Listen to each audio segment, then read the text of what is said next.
आसामाव जेराव जेराव बर' फरायसाफोर दं जेरै केन्द्रीय विद्यालय बायदि बर' फरायसा थानाय फरायसालिफ्राव बर' आयदाखौ थिसननायनि थाखाय जों दाबि दैखांदोंमोन आरो दा बेखौ लानानै मिनिस्ट्रि अफ एडुकेशन धर्मेन्द्र प्रधाना जास्टिफिकेशन बिदों।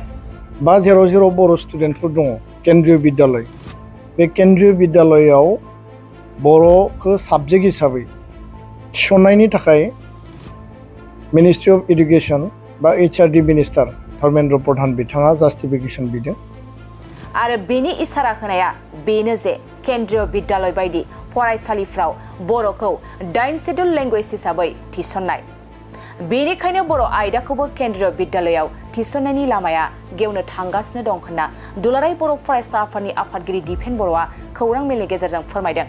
बिनि इंगितआ बेनो जे बे केन्द्रीय विद्यालयफोराव बर'खौ 8 शेड्यूल लैंग्वेज हिसाबै आसामनि एसोसिएट अफिसियेल लैंग्वेज हिसाबै जिहेतु गुबुन गुबुन स्कुलाव दंखायो स्टेटनि जिखिनि प्रभिन्सियलाइज बा प्राइवेट बा जोंहा भेन्सार स्कुलाव दंखायो बर'खौबो साबजेक्ट हिसाबै केन्द्रीय विद्यालयाव थिसननायनि लामाया गेवनो थांगासिनो।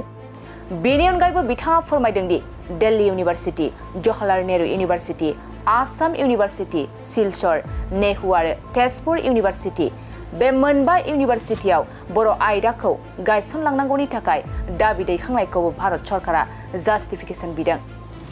बेनिखायनो बर' हारिनि गासैबो जेंना जेंसिफोरखौ मोनफा मोनफायै सुस्रांनायनि लामाखौ जों मोनगासिनो दं होनना दिपेन बर'आ फोरमायदों। बेनि अनगायैबो दिपेन बर'आ खौरां मेलनि गेजेरजों मा फोरमायखो फै जों आबुङै मिथिना लानि।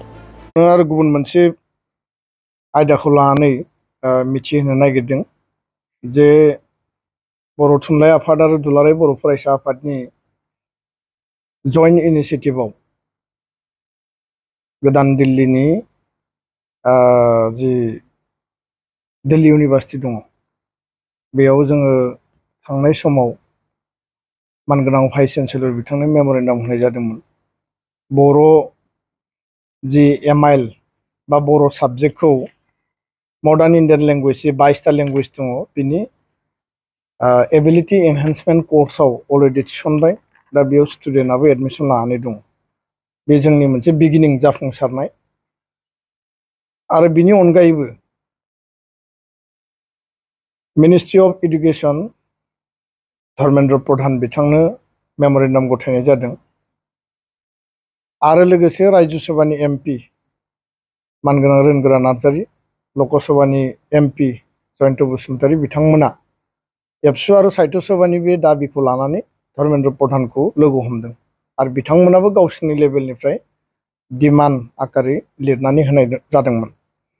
दा बे बेलायाव आसामाव थानाय बर' मैखोम ओनसोल बा जेराव जेराव बर' स्टुडेन्टफोर दङ केन्द्रीय विद्यालय बे केन्द्रीय विद्यालयाव बर'खौ साबजेक्ट हिसाबै थिसननायनि थाखाय मिनिस्ट्रि अफ एडुकेशन बा HRD मिनिस्टार धर्मेन्द्र प्रधान बिथाङा जास्टिफिकेशन बिदों आरो बिनि इंगितआ बेनो जे बे केन्द्रीय विद्यालयफोराव बर'खौ 8 शेड्यूल लैंग्वेज हिसाबै आसामनि एसोसिएट अफिसियेल लैंग्वेज हिसाबै जिहेतु गुबुन गुबुन स्कुलाव दंखायो स्टेटनि जिखिनि प्रभिन्सियलाइज बा प्राइवेट बा जोंहा भेन्सार स्कुलाव दंखायो बर'खौबो साबजेक्ट हिसाबै केन्द्रीय विद्यालयाव थिसननायनि लामाया गेवनो थांगासिनो आरो बेजों लोगोसे जेसेबां CBSE रान स्कुल दङ BTRआव आसामाव जेराव माने भेन्सार प्राइवेट स्कुलबो दङ आरो जेराव सरकारि स्कुलबो दङ बेयावबो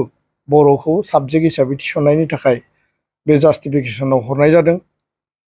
थामथियाव जाहैबाय CTET खौ लानानै गोबां खेब जोङो आसाम सरकारजों गिबि मन्थ्रिजों सावरायबाय सोलोंथाइ मन्थ्रिजों सावरायबाय बर' थुनलाइ आफाद एबसु जइन्टलि आरो बिथांमोना बुङो जे बियो सेन्ट्रेल साबजेक्ट होननानै स्टेटनिफ्राय बिथांमोना लिरनानै हरबाय किन्तु बिनि मावनो गोनाङा जिहेतु गभर्नमेन्ट अफ इन्डिया दा बेखायनो CTET लेंगुवेज 1 बे अपसन पेपार जानांगौ आरो बे गैयिनि थाखाय बर' केन्डिडेटफ्रा गुबुन गुबुन लेंगुवेज अपसन लानानै CTET होनो गोनां जायो जेराव बिसोरो क्वालिफाइ जानायनिफ्राय बन्सित जायो आरो बिसोरो बेयाव एपइन्टमेन्ट मोननायनिफ्राय बन्सित जायो।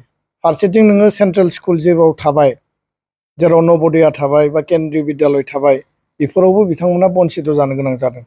दा बेखायनो बे सिटेटनि जेंनायाबो सुस्रांजानायनि लामायाव जोङो बेखौ दिनै नुहुरदों रोखायै। आरो जोबथारनायाव जाहैबाय जे Delhi university, Jawaharlal Nehru university JNU, Assam university Silchar आरो नेहु, बेनिफ्राय तेजपुर इउनिभार्सिटि, बे मोनबा सेन्ट्रेल इउनिभार्सिटियाव बर' डिपार्टमेन्ट बा बर' MIL बेयाव इन्ट्रडिउस खालामनांगौनि थाखाय बा अपेनिं खालामनांगौनि थाखाय जि जोंनि दाबिमोन, बे दाबिखौबो भारत सरकारा जास्टिफिकेसन बिदों। आरो बे जास्टिफिकेसना फुल प्रुफ दङ जोंनियाव। बेखायनो जों दिनै बे सावरायनायावनो बर' थुनलाइ आफाद, एबसु आरो हारिमु आफादजों जयै सावरायनानै बे जास्टिफिकेसनखौ जोङो दैथायहरबाय। आरो MP बिथाङा फल'आप खालामबाय थादों। बिथाङा बुंदों बे जेंनाया गोख्रैनो सुस्रांजानायनि लामायाव, बेखौ जोंनो बिथाङा मोनसे बिसास होदों। दा बेखायनो बर' हारिनि गासैबो जेंना जेंसिफोरखौ जोङो मोनफा मोनफायै सुस्रांनायनि जि लामा, बे लामाखौ दिनै मोनगासिनो दङ।